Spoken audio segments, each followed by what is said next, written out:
विद्यार्थी मित्रों આપણે સંતૃપ્ત hydrocarbon असंतृप्त hydrocarbon alkane alkene alkyne તથા વિવિધ ક્રિયાશીલ સમૂહો વિશે જોઈ ગયા। તો આજે આપણે સંયોજનનું સૂત્ર અને એનું નામકરણ કે સંયોજનના સૂત્રો આપેલા તેનું આપણે નામકરણ કઈ રીતના કરી શકીએ તો તે પણ આપણે જોઈ ગયા છે કે નામકરણ કઈ રીતે કરવું, એના કેટલાક જે નિયમો જે છે એ નિયમો વિશે આપણે અભ્યાસ કર્યો। અહીં આપણે થોડીક પ્રેક્ટિસ કરી કે અહીં કેટલાક સંયોજનો આપેલા છે અને આપણે નામકરણ કરીએ। તો પહેલું સંયોજન છે તેમાં સૌપ્રથમ તો આપણે કાર્બન કેટલા છે તો કાર્બન કેટલા કાર્બન વાળો આલ્કેન છે તે પહેલા નક્કી કરવાનો છે અને પછી એમાં કયો ક્રિયાશીલ સમૂહ છે અને તે કયા નંબરના કાર્બન પર છે તે ખાસ નક્કી કરવાનો હોય છે। તો અહીંયા આપણા કાર્બનની સંખ્યા કેટલી છે 4, તો 4 કાર્બન ધરાવતો આપણો આલ્કેન છે બ્યુટેન અને અહીંયાથી આપણે નામ નંબર જો આપીએ તો 1 2 3 4 અને આ તરફથી નંબર આપીએ તો 1 2 3 4 તો લઘુત્તમ બે નંબર ઉપર એટલે આ તરફથી આપણે નંબર આપીએ તો 1 2 3 4 એટલે બીજા કાર્બન ઉપર બ્રોમિન આવેલો છે એટલે આપણે એનું નામકરણ એટલે બ્રોમિન એ પૂર્વક છે એટલે નામની આગળ લાગશે પણ કયા કાર્બન પર બીજા નંબરના કાર્બન એટલે આનું નામ થશે 2 બ્રોમો અને આપણો 4 કાર્બન ધરાવતો સંયોજન છે બ્યુટેન। તો આ રીતના આપણે એનું નામકરણ કરી શકીએ કે તમારો જે ક્રિયાશીલ સમૂહ છે કે કયા નંબર પર છે એ નંબરનો ઉલ્લેખ કરવાનો અને એ પૂર્વક લગાવવાનો નામની આગળ અને કયો આલ્કેન છે તે લખવાનું હોય છે। હવે અહીંયા પણ એ જ રીતના તો આપણો આલ્કેન કેટલો છે તો 5 કાર્બન પરમાણુ અહીંયા આપેલા છે બરાબર। તો આ 5 કાર્બન પરમાણુની ક્રિયાશીલ સમૂહ કયો છે OH આલ્કોહોલ એટલે ઓલ પ્રત્યય લાગશે। 5 કાર્બન ધરાવતો આપણો પેન્ટેન અને અહીંયા નંબરિંગ જો આપણે આપીએ તો 1 2 3 4 5 1 2 3 4 5 એટલે ડાબે અને જમણેથી નંબર આપીએ તો બંને 3 નંબર જ આવે છે એટલે 3 નંબર ઉપર આલ્કોહોલિક ગ્રુપ છે એટલે આપણે લખવું હોય તો 3 અને 5 કાર્બન ધરાવતો આપણે પેન્ટેન જે છે અને એમાં નોલ પટ્ટી લાગે એટલે પેન્ટેનોલ બરાબર। એટલે 3 નંબરના કાર્બન ઉપર આપણો OH આલ્કોહોલિક ગ્રુપ આવેલો છે ક્રિયાશીલ 3 પેન્ટેનોલ અથવા તેનું નામકરણ આ રીતના પણ કરી શકાય કે પેન્ટેન 3 ઓલ એટલે તમારો જે આલ્કોહોલિક ક્રિયાશીલ ગ્રુપ જે છે એ 3 નંબરના કાર્બન ઉપર આવેલો છે। હવે અહીંયા ગણીએ તો અહીંયા છેડે આવેલો છે તો અહીંયા તમારો ક્રિયાશીલ સમૂહ કોણ છે CHO એ છેડાના ભાગે આવેલો છે બરાબર। તો છેડાના ભાગે આવેલો ત્યારે આપણે નંબરિંગ કરવાનું હોતું નથી। તો અહીંયા આપણે જો કાર્બનની ગણતરી કરીએ તો આ કાર્બન પણ આપણે ગણતરીમાં લેવાનો છે એટલે 1 2 3 4 તો 4 કાર્બન ધરાવતો આપણો જે આલ્કેન છે બ્યુટેન અને CHO એટલે આલ્ડીહાઇડ ગ્રુપ છે એટલે નાલ પ્રત્યય લાગે એટલે બ્યુટેનાલ। તો આ રીતના આની આગળ તમે પહેલા નંબર પર છે તો 1 બ્યુટેનાલ લખો તો પણ ચાલે અથવા તો સિમ્પલ બ્યુટેનાલ લખો તો પણ ચાલે। તો આ રીતના એનું નામકરણ કરવામાં આવે છે। હવે અહીંયાથી તમે જુઓ તો અહીંયા ક્રિયાશીલ સમૂહ કયો છે CO આ કીટોન છે કીટોનિક ગ્રુપ આવેલો છે અને અહીંયાથી આપણે શરૂઆત કરી દઈએ 1 2 3 4 આ બાજુથી શરૂ કરીએ તો 3 નંબર પર ને આ બાજુથી શરૂ કરીએ તો 2 નંબર પર એટલે આપણે લઘુત્તમ શૃંખલા લેવાની છે એટલે 2 નંબરના કાર્બન પર કીટોન આવેલો છે અને આપણો આલ્કેન છે 4 કાર્બન વાળો બ્યુટેન તો આપણે આને લખી શકીએ 2 બ્યુટેનોન બરાબર। આલ્કેનના n પ્રત્યયની જગ્યાએ નોન પ્રત્યય લાગે છે એટલે 2 નંબરના કાર્બન પર છે એટલે બ્યુટેનોન અથવા તો આ રીતના પણ નામકરણ લખી શકાય બ્યુટેન 2 નોન। તો આ રીતના પણ આપણે એનું નામકરણ કરી શકીએ છીએ। હવે આપણે આ જોઈએ તો અહીં ક્રિયાશીલ સમૂહ કોણ છે COOH એટલે કાર્બોક્સિલિક એસિડ ગ્રુપ આવેલો છે COOH। તો અહીંયા આ કાર્બન પર ગણતરીમાં લેવાનો એટલે આપણો આલ્કેન કયો છે તો 1 2 3 4 કાર્બન ધરાવતો બ્યુટેન। તો છેડાના ભાગે ક્રિયાશીલ સમૂહ છે એટલે નંબર આપતા નથી તો એને કહેવાય બ્યુટેનોઇક એસિડ એટલે કાર્બોક્સિલિક એસિડ છે એટલે ઓઇક એસિડ પ્રત્યય લાગે ઓઇક એસિડ અને 4 કાર્બન ધરાવતો બ્યુટેનોઇક એસિડ। તો આ રીતના નામકરણ કરી શકીએ।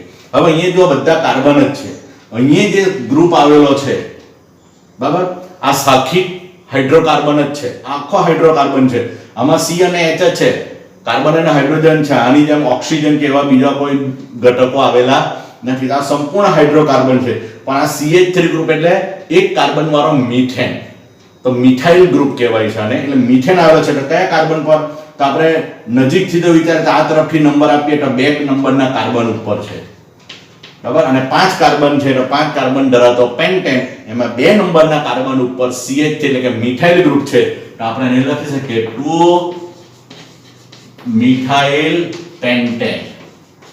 તો આ રીતના આપણે 2 નંબરના કાર્બન ઉપર મિથાઇલ એટલે 2 મિથાઇલ 5 કાર્બન વાળો પેન્ટેન. તો આ રીતના આપણે એનું નામકરણ કરી શકીએ છે કે સંયોજનનું સૂત્ર આપેલું હોય તો તેના ઉપરથી આપણે નામ નક્કી કરી શકીએ છે. વિદ્યાર્થી મિત્રો, હવે આપણે જોઈએ કે સંયોજનોનું નામ આપેલા હોય તેના પરથી આપણે બંધારણીય સૂત્ર કઈ રીતના લખી શકીએ. તો પહેલું છે મિથેનોઇક એસિડ. તો તમારે સૌપ્રથમ આ નામો જે આપેલા છે તેમાં કયો ક્રિયાશીલ સમૂહ છે બરાબર, કયો પ્રત્યય લાગે છે તો એ ખાસ જોવાનું. અહીંયા મિથેનોઇક એટલે ઓઇક એસિડ પ્રત્યય બોલે છે એટલે કાર્બોક્સિલિક ગ્રુપ છે, એટલે કે એમાં COOH સમૂહ આવેલો છે. અને મિથેન એટલે એક કાર્બન ધરાવતો, અને આપણે પ્રત્યયની અંદર જે કાર્બન આવેલો છે તે પણ ગણતરીમાં લેવાનો છે. એટલે આપણો ક્રિયાશીલ સમૂહ શું છે, COOH. હા, અને એ કાર્બન ગણતરીમાં લઈ લેવાનો છે એટલે એ જ કાર્બન આવશે, બીજો કોઈ કાર્બન આવશે નહીં. તો આની સંયોજકતા કેટલી થઈ, 3 આ કાર્બન, એટલે ચોથી સંયોજકતા હાઇડ્રોજન થી આપણે સંતોષવી. તો આ થઈ ગયું HCOOH. આ રીતના પણ લખો અને આ રીતના આનું સૂત્ર લખો. તો આ રીતના બંધારણીય સૂત્ર HCOOH મિથેનોઇક એસિડ, જેને ફોર્મિક એસિડ તરીકે પણ ઓળખવામાં આવે છે. બ્રોમોબ્યુટેન, તો એ બ્યુટેન છે 4 કાર્બન વાળો, ને બ્રોમો, તો 4 કાર્બન વાળો પહેલા તો હું આલ્કેનની શ્રેણી લખી દઉં છું, અને બ્રોમો આપ્યો છે, અહીંયા કોઈ નંબર આપ્યો નથી કયા નંબર પર છે, અને નંબર નહીં આપ્યો એટલે આપણે પહેલા કાર્બન પર જ એને બ્રોમો એટલે બ્રોમિન ગ્રુપ લગાવી દેવાનું Br. હવે તમે એની સંયોજકતા હાઇડ્રોજન થી સંતોષી દો તો આ થઈ જશે CH2 અને પ્રથમ કાર્બન હાથના થશે CH3. તો CH2 Br એટલે 4 કાર્બન વાળો બ્યુટેન અને બ્રોમો, તો બ્રોમો બ્યુટેન. મિથેનાલ, બરાબર, તો મિથેનાલ જો એટલે આલ પ્રત્યય લાગે છે, આલ એટલે આલ્ડીહાઇડ, એટલે આપણને શું લાગશે, CHO બરાબર. તો આ C પણ ગણતરીમાં લેવાનો છે. અને મિથેન આપણો આલ્કેન છે, મિથેનાલ, તો એક કાર્બન વાળો મિથેન, આ કાર્બન ગણતરીમાં લેવાનું છે, એટલે ઉપરની રીતે COOH એટલે CHO ક્રિયાશીલ સમૂહ આવી ગયો. આ એક જ કાર્બન ગણતરીમાં લેવાનો છે, એટલે એક સંયોજકતા બાકી રહે છે તે હાઇડ્રોજન થી લખી દો. એટલે આ રીતના મિથેનાલનું આપણે અણુ સૂત્ર, બંધારણીય સૂત્ર લખી શકીએ, અને HCHO તરીકે પણ અણુ સૂત્ર લખવામાં આવે છે. એને આપણે ફોર્માલ્ડીહાઇડ તરીકે પણ ઓળખીએ છીએ. 2 બ્રોમોપ્રોપેન, બરાબર. તો અહીંયા આલ્કેન કયો છે, પ્રોપેન, અને ક્રિયાશીલ સમૂહ કોણ છે, બ્રોમિન, અને આગળ પ્રત્યય પૂર્વક લાગે છે. તો અને કયા કાર્બન પર છે, 2 નંબરના. તો આપણે પહેલા તો કાર્બનની શૃંખલા લખી દઉં છું, 3 કાર્બન વાળી, બરાબર. હવે એમાં 2 નંબરનો કાર્બન, એટલે આ બાજુથી ગણો તો પણ આ 2 થાય, ને આ તરફથી ગણો તો પણ 2 થાય. એટલે ડાબે અને જમણેથી નંબર આપતા 2 નંબરનો કાર્બન વચ્ચેનો થાય છે, એના ઉપર બ્રોમો આવેલું છે. તો હવે 2 બ્રોમોપ્રોપેન, તો 2 નંબરના કાર્બન પર આ બ્રોમિન આવેલું છે, અને હાઇડ્રોજન ની જે સંયોજકતા જે ઘટે છે એ હાઇડ્રોજન થી પૂર્ણ કરે તો આ થઈ જશે CH3. આની 3 છે એટલે 1 બાકી રહે એટલે આવશે Ca, અને આની 1 છે એટલે 3 આવશે એટલે CH3. 3 હાઇડ્રોજન ઉમેરાશે એટલે CH3 CH3 આ Br. એટલે આ થઈ ગયું 2, આ 1 નંબરનો કાર્બન, 2 બ્રોમોપ્રોપેન. પ્રોપેનાલ, બરાબર. તો આપણો આલ્કેન કોણ છે, પ્રોપેન, 3 કાર્બન ધરાવતો, આની જેમ જ. તો એ સંયોજન પણ જોઈએ, 3 કાર્બન ધરાવતો સંયોજન પ્રોપેન, બરાબર. નાલ એટલે આલ્ડીહાઇડ ગ્રુપ, CHO, આની જેમ જ, બરાબર. તો CHO ગ્રુપ દાખલ થાય છે, પણ આ કાર્બન પણ ગણતરીમાં લઈ લેવાનો છે, એટલે આપણે છેલ્લો લઈ લેશું. તો ડબલ બોન્ડ OH, તો આ તમારો ક્રિયાશીલ સમૂહ.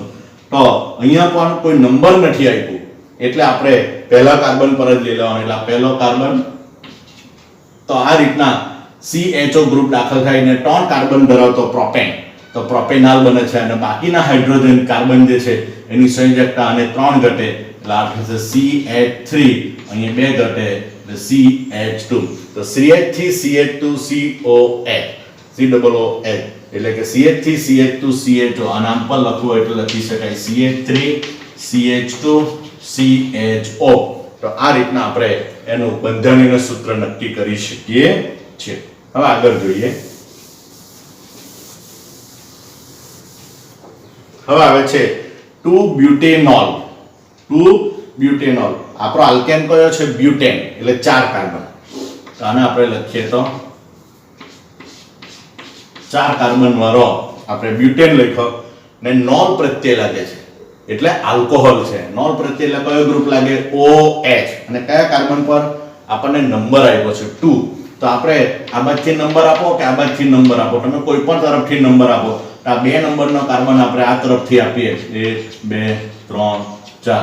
તો 2 નંબર કાર્બન ઉપર નોલ એટલે આલ્કોહોલિક ગ્રુપ OH લગાવી લીધો અને 2 નંબર પર છે એટલે આપણે 2 નંબર પર લીધો. અને બ્યુટેન આપણો આલ્કેન છે એટલે બ્યુટેનની બાકીની જે સંયોજકતા છે તે લખી દો CH3 CH2 CH અહીં CH3. એટલે આપણને આ રીતના 2-બ્યુટેનોલ સંયોજન મળે છે. ત્યાર પછી આવે બ્યુટીન. તો બ્યુટીન આપણે શું છે? આલ્કીન છે. બ્યુટીન એટલે કોઈ કાર્બન પરમાણુ વચ્ચે ડબલ બોન્ડ આવેલો છે. તો આ જે 4 કાર્બન વાળો જે છે સંયોજન, તો બ્યુટીન એટલે આલ્કીન એટલે કોઈ પણ એક જગ્યાએ તમે અહીંયા કે અહીંયા પહેલા આ તરફથી મૂકો કે આ તરફથી માંગો, કોઈ પણ જગ્યાએ તમે 1 નંબરના કાર્બન ઉપર તમે ડબલ બોન્ડ મૂકી દો અને બાકીની સંયોજકતા હાઇડ્રોજનથી તમે લખી દો એટલે તમારું સંયોજન બની જશે. બરાબર? 4 કાર્બન વાળો બ્યુટેન અને ડબલ બોન્ડ છે એટલે ઇન પ્રત્યય લાગે બ્યુટીન, એની જગ્યાએ ઇન, બ્યુટેન બ્યુટીન. એ જ રીતના પેન્ટાઇન એટલે આલ્કાઇન છે એટલે આમાં કાર્બન કાર્બન વચ્ચે ટ્રિપલ બોન્ડ આવેલો છે. તો આ જ રીતના પેન્ટાઇન એટલે 5 કાર્બન ધરાવતો આપણો આલ્કેન છે. 5 કાર્બન ધરાવતો, એમાં આઇન પ્રત્યય લાગે છે એટલે ત્રિબંધ છે એટલે પહેલા આપણે પહેલા જ કાર્બન પર ત્રિબંધ મૂકી દઈએ. બરાબર? અને બાકીની સંયોજકતા હાઇડ્રોજનથી સંતોષી દઈએ એટલે પહેલાની તે એક જ ઘટે છે, બીજાની થઈ ગઈ છે CH2 CH2 CH3 એટલે CH triple bond C CH2 CH2 CH3. તો આ કાર્બનની 4 સંયોજકતા પૂર્ણ થાય છે એટલે આને આપણે આલ્કાઇન કહીએ છીએ. એટલે આલ્કેન માંથી આલ્કાઇન એટલે પેન્ટેન માંથી પેન્ટાઇન, તેમાં કાર્બન કાર્બન વચ્ચે ટ્રિપલ બોન્ડ આવેલા હોય છે. વિદ્યાર્થી મિત્રો, કાર્બન સંયોજનોના આપણે ઘણા બધા ગુણધર્મો જોયા, કઈ રીતના એ લાખો અણુનું નિર્માણ કરે છે. હવે આપણે કાર્બન સંયોજનોના રાસાયણિક ગુણધર્મોની વાત કરીએ તો મુખ્યત્વે 4 રાસાયણિક ગુણધર્મ છે: દહન, ઓક્સિડેશન, યોગશીલ પ્રક્રિયાઓ અને વિસ્થાપન પ્રક્રિયાઓ. તો એમાં આપણે સૌપ્રથમ દહન વિશે જોઈએ કે આપણે દહન કોને કહીએ છીએ. દહન એટલે શું? પદાર્થનું ઓક્સિજનની હાજરીમાં કે હવાની હાજરીમાં સળગવાની ક્રિયા. પદાર્થનું હવા કે ઓક્સિજન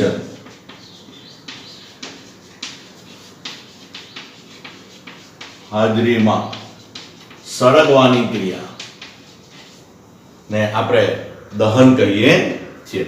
કે આપણે જાણીએ જ છીએ કે કોઈ પણ પદાર્થ હવા એટલે હવામાં રહેલા ઓક્સિજનની જ આપણે વાત કરીએ છીએ કે હવા કે ઓક્સિજનની હાજરીમાં જ સળગે છે. અને એ સળગે ત્યારે કાર્બન ડાયોક્સાઇડ ઉષ્મા અને પ્રકાશ આપે છે. મોટાભાગના કાર્બનિક સંયોજનો દહન પામે છે. હવે દહન કોણ પદાર્થ પામે? કે જે પદાર્થની અંદર કાર્બન તત્વ રહેલું છે, તો એ બધા જ પદાર્થો દહન પામતા હોય છે. તો દહનની જે પ્રક્રિયા છે એ પ્રક્રિયાની અંદર ઓક્સિજન અનિવાર્ય છે. તો આપણે એક ઉદાહરણ દ્વારા એને સમજવાનો પ્રયત્ન કરીએ કે કાર્બન, જે પદાર્થમાં કાર્બન હશે એ જ પદાર્થો સર્ગે છે. તમે કયા કયા પદાર્થો સર્ગે છે એનું જો તમે લિસ્ટ બનાવશો તો એ બધા તમને કાર્બનિક સંયોજનો જોવા મળશે. તો કાર્બન અને જો એનો ઓક્સિજનની હાજરીમાં જો એને દહન કરવામાં આવે તો આપણને શું મળશે? કાર્બન ડાયોક્સાઇડ વત્તા ઉષ્મા અને પ્રકાશ.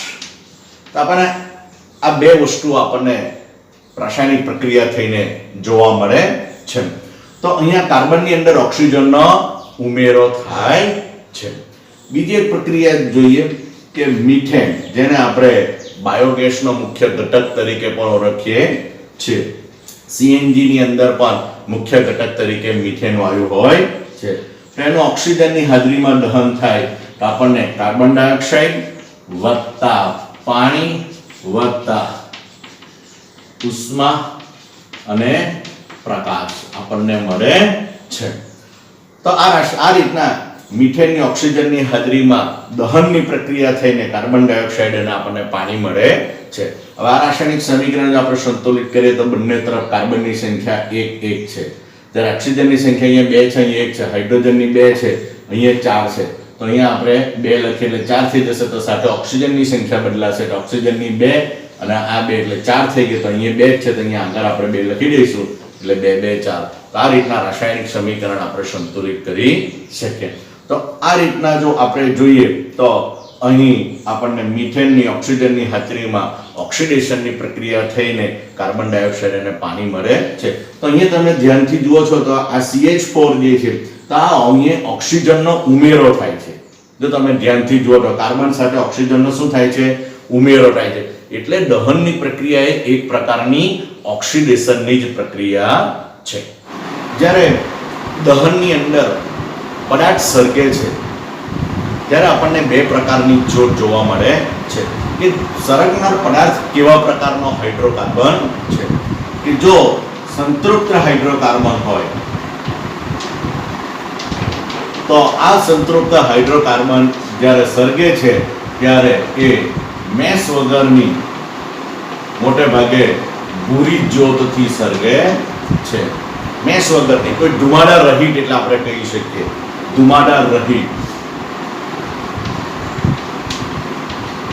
એટલે ધુમાડા વગરની ભૂરા રંગની જ્યોતથી સર્ગે છે. કે જ્યારે જો અસંતૃપ્ત હાઇડ્રોકાર્બન હોય તો એનું જ્યારે દહન કરવામાં આવે ત્યારે એ ધુમાડાવાળી એટલે કે મેસવાળી, કાળા રંગની મેસવાળી પીળી જ્યોત, પીરાશ પડતી નારંગી રંગની જ્યોતથી સર્ગે છે. તો સંતૃપ્ત હાઇડ્રોકાર્બન જે છે એનું સંપૂર્ણ દહન થાય છે અને અસંતૃપ્ત હાઇડ્રોકાર્બન જે છે એ ધુમાડાવાળી જ્યોતથી સર્ગે એનું અપૂર્ણ દહન થતું જોવા મળે છે. કારણ કે સંપૂર્ણ દહન જ્યારે કોઈ પણ બળતણનું થાય ત્યારે ધુમાડા રહિત જ્યોત આપણને જોવા મળે છે. જ્યારે અપૂર્ણ દહન થાય ત્યારે આપણને ધુમાડાવાળા જ્યોતથી પદાર્થ સર્ગે છે. એટલે પદાર્થને સળગવા માટે, દહન માટે ઓક્સિજન અનિવાર્ય છે. આપણા ઘરોની અંદર જો તમે રાંધણ ગેસનો ચૂલો જોયો હોય તો એમાં નીચેના ભાગે એ બળતણને ઓક્સિજન મળી રહે એ રીતના વ્યવસ્થા રાખેલી હોય છે, ખાલી જગ્યા હોય છે. સ્ટવની અંદર પણ આજુબાજુથી ઓક્સિજન મેળવે એ રીતના વ્યવસ્થા હોય છે કે જેથી એને ઓક્સિજન મળી રહે અને એ ધુમાડા રહિત જ્યોતથી સર્ગે. તો તમે ગેસના ચૂલામાં કે સ્ટવની અંદર જે કેરોસીન હોય છે એની જે જ્યોત જોશો તો તમને ભૂરા રંગની જોવા મળે છે. જ્યારે ઘરે લાકડાનું જ્યારે દહન કરવામાં આવે કે તમે ગામડાઓમાં કે એમાં જોયું હોય કે લાકડાના ચૂલા ઉપર રસોઈ કરવા માટે વાસણ મૂકેલું હોય તો તમે એને બરાબર ધ્યાનથી જોયું હોય કે વાસણ ઉપર કાળી મેશ લાગી જાય છે.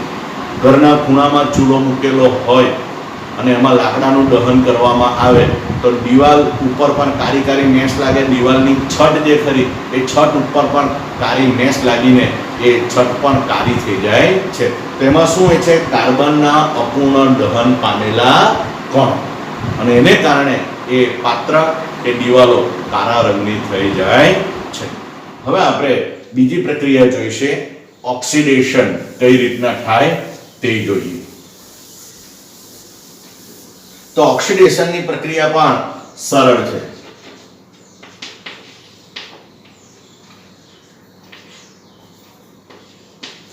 તો ઓક્સિડેશન એટલે શું? તો આપણે 9મા ધોરણની અંદર ઓક્સિડેશન, રિડક્શન, વિસ્થાપન, વિયોજન એ પ્રક્રિયાઓ આપણે જોઈ ગયા છે. તો ઓક્સિડેશન પ્રક્રિયા એટલે કે જે રાસાયણિક પ્રક્રિયા દરમિયાન ઓક્સિજનનો ઉમેરો થતો હોય તો તેવી રાસાયણિક પ્રક્રિયાને ઓક્સિડેશનની પ્રક્રિયા કહેવાય છે. એટલે અહીંયા પદાર્થમાં ઓક્સિજનનો ઉમેરો થાય.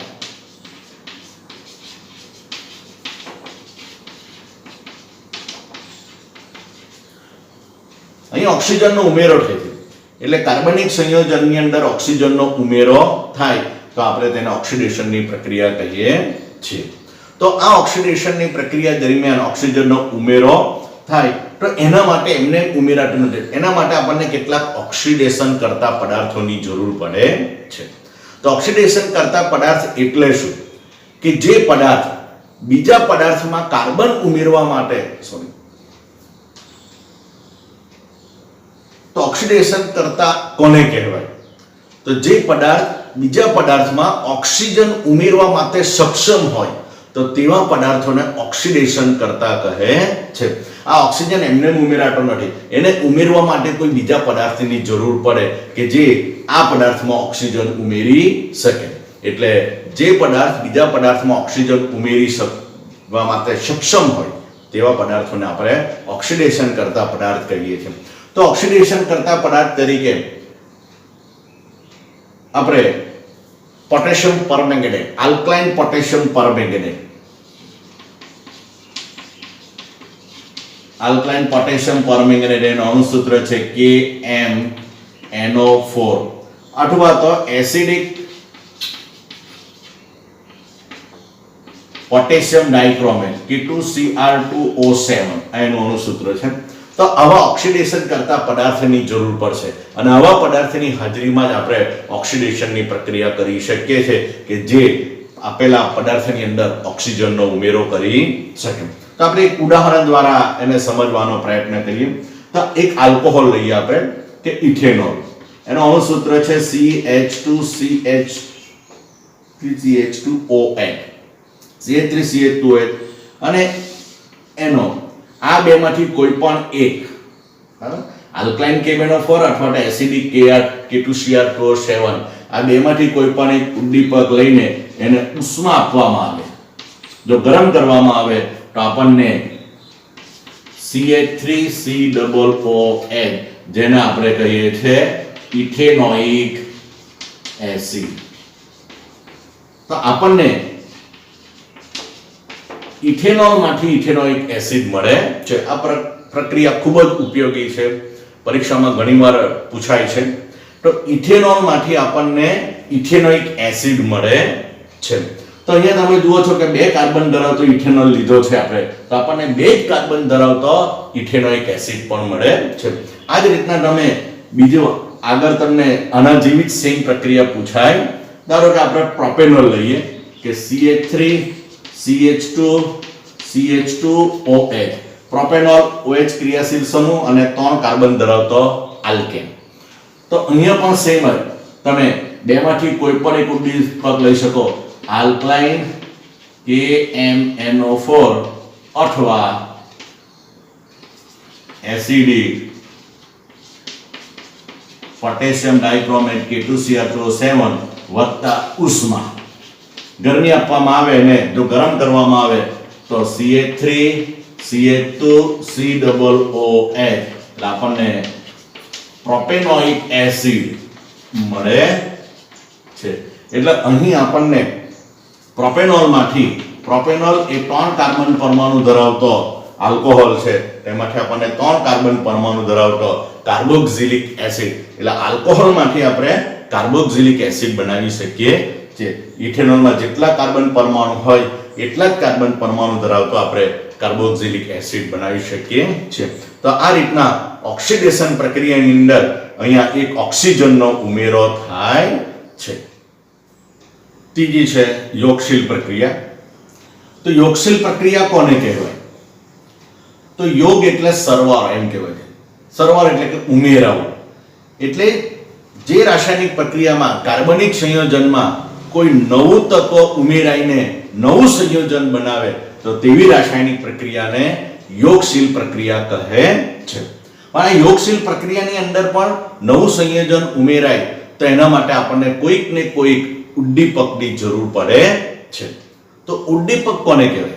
એટલે ઉદ્દીપક એટલે એવા પદાર્થો જે છે કે જે રાસાયણિક પ્રક્રિયામાં ભાગ લેતા નથી પણ રાસાયણિક પ્રક્રિયાનો દર જે છે એ દર જાળવી રાખે છે. એટલે કે રાસાયણિક પ્રક્રિયાના વેગમાં વધારો કરે કે વેગમાં ઘટાડો કરે છે પણ પોતે રાસાયણિક પ્રક્રિયામાં ભાગ લેતા નથી. રાસાયણિક પ્રક્રિયા સરળતાથી થઈ જાય એ માટે અગત્યનો ભાગ ભજવતા હોય છે.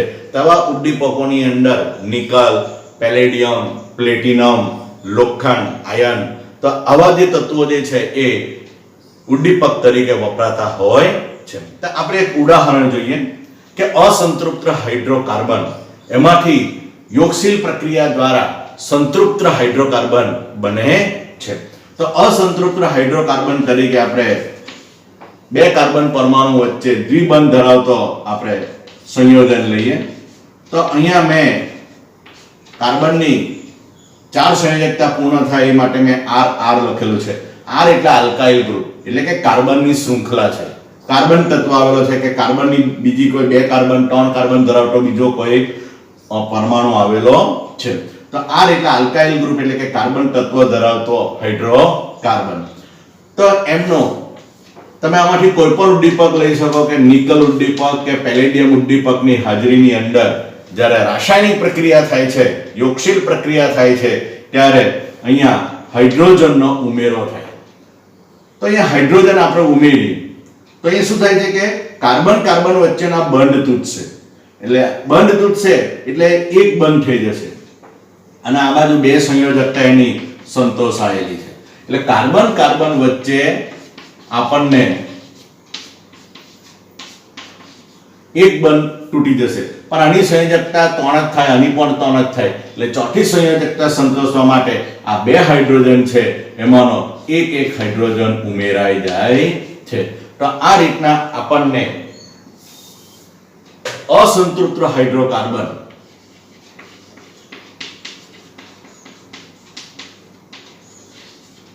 એમાંથી આપણને સંતૃપ્ત હાઇડ્રોકાર્બન મળે છે.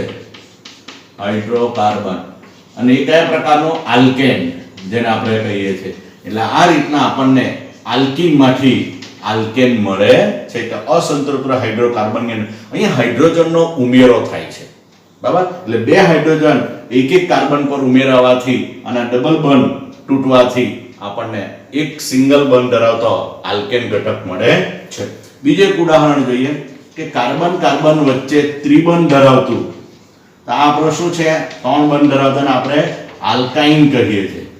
હવે એમનું પણ નિકલ અથવા પેલેડિયમ ઉદ્દીપકની હાજરીમાં આપણે યોગશીલ પ્રક્રિયા થાય તો આપણને કાર્બન કાર્બન વચ્ચે અહીં પણ આ 3 બંધ જે છે એ 3 બંધ તૂટે છે અને કાર્બન કાર્બન વચ્ચે એક બંધ રચાય છે.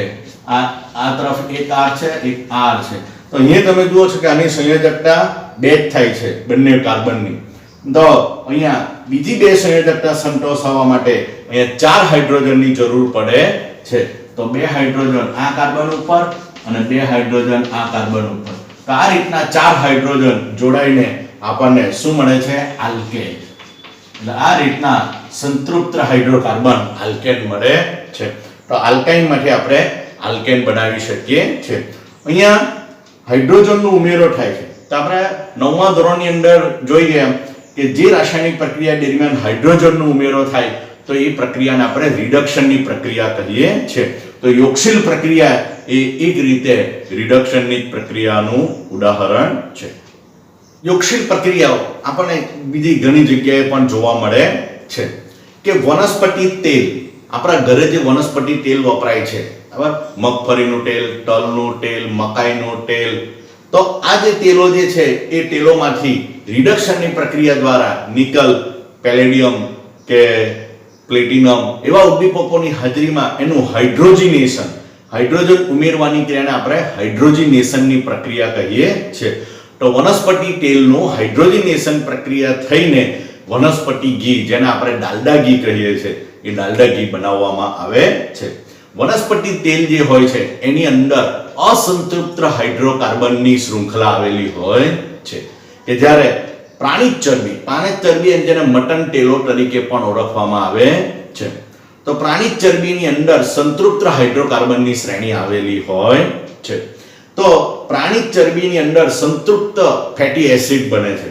એટલે જ્યારે ડાલડા ઘી બનાવવામાં આવે હાઇડ્રોજનની પ્રક્રિયાથી, કે જે વનસ્પતિ તેલ કે પ્રાણિજ તેલ જે છે એમાં પ્રાણિજ ચરબીની અંદર સંતૃપ્ત ફેટી એસિડ જોવા મળે છે કે જે સ્વાસ્થ્ય માટે ઉત્તમ નથી, હાનિકારક છે.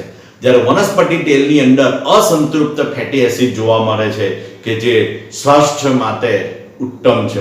એટલે મોટે ભાગે આપણે વનસ્પતિ તેલનો જ સ્વાસ્થ્ય માટે કે ખોરાક માટે આપણે ઉપયોગ કરવો જોઈએ. હવે ચોથી પ્રક્રિયા જોઈએ, વિસ્થાપન પ્રક્રિયા. તો વિસ્થાપન પ્રક્રિયા કોને કહેવાય? આ પણ ધોરણ 9 ની અંદર આવી ગઈ છે. ત્યાં પણ આપણે એનો અભ્યાસ જોયો કે વિસ્થાપન, વી એટલે છૂટું પડવું અને સ્થાપન એટલે ફરીથી જોડાવું. તો અહીંયા શું થાય કે કાર્બનિક સંયોજનની અંદર કે કાર્બનિક સંયોજનના અણુમાં કોઈ પરમાણુ કે પરમાણુના સમૂહનું અન્ય પરમાણુ કે પરમાણુના સમૂહ વડે વિસ્થાપન થાય છે, તો તેવી પ્રક્રિયાને વિસ્થાપન પ્રક્રિયા કહેવામાં આવે છે. કે એક અણુને દૂર કરીને બીજો કોઈ અણુ તે જગ્યાએ ઉમેરાઈ જાય, એટલે વી એટલે છૂટા પડવું અને એની જગ્યાએ ફરીથી સ્થાપન થવું. તો આવી વિસ્થાપન પ્રક્રિયા કે સંતૃપ્ત હાઇડ્રોકાર્બન આપણે જાણીએ છીએ કે અત્યંત બિન પ્રતિક્રિયાત્મક છે, એટલે કે ઓછો સક્રિય છે અને તેના મોટાભાગના પ્રક્રિયકોની હાજરીમાં એ નિષ્ક્રિય રહે છે. તો એના માટે પણ આપણે કોઈક એવા ઉદ્દીપકોની જરૂર પડે છે. તો એવી એક રાસાયણિક પ્રક્રિયા આપણે જોઈએ કે ક્લોરિનેશનની પ્રક્રિયા છે કે હાઇડ્રોકાર્બન જે છે એ સૂર્યપ્રકાશની હાજરીમાં ક્લોરીનનો અણુ દાખલ કરવા માટે એક હાઇડ્રોજનનું વિસ્થાપન કરીને એ ઉમેરાય છે અને આલ્કેન સંયોજન બનાવે છે. એટલે આલ્કેન ધરાવતો એક ક્રિયાશીલ સમૂહ ધરાવતો આપણને એક આલ્કેન મળે છે. તો એવો એક સમાન ધર્મી શ્રેણીનો ક્રિયાશીલ સમૂહ ધરાવતો આલ્કેન શ્રેણી તૈયાર થાય છે.